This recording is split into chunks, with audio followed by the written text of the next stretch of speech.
DJ DJ DJ DJ Mithilesh Mithilesh Mithilesh Mithilesh Raj Raj Raj Raj Vishnupur Vishnupur Vishnupur Vishnupur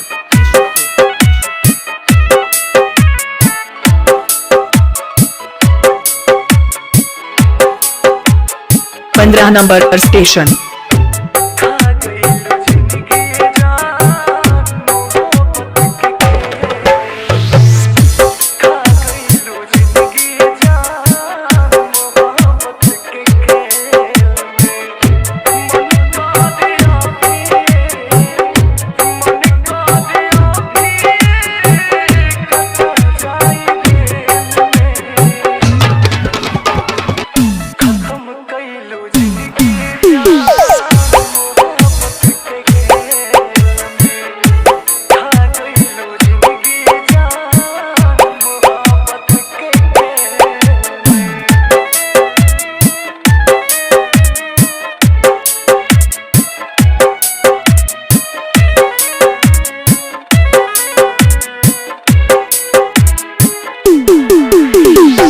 Mithilesh Mithilesh Mithilesh Mithilesh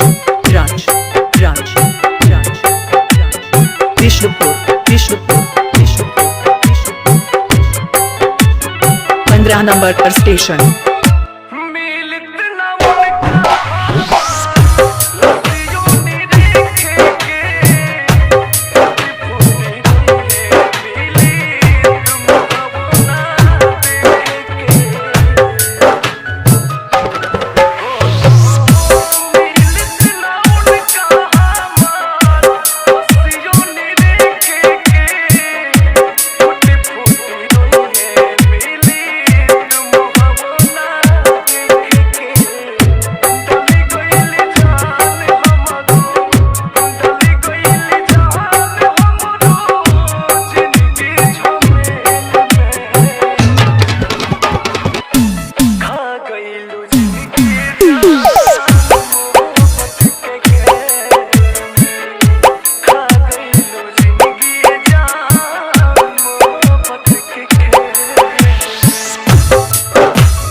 Mithilesh Mithilesh Mithilesh Mithilesh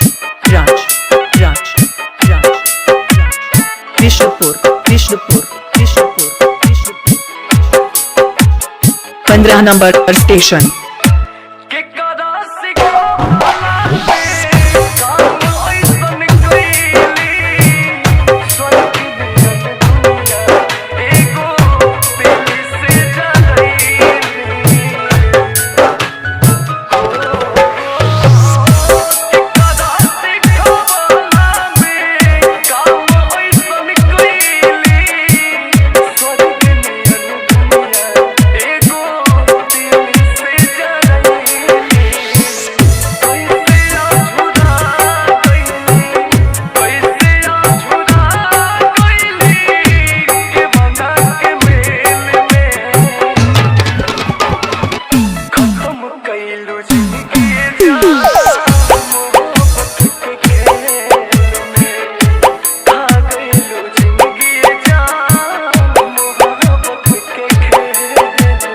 DJ Mithilesh Raj Vishnupur 15 number पर station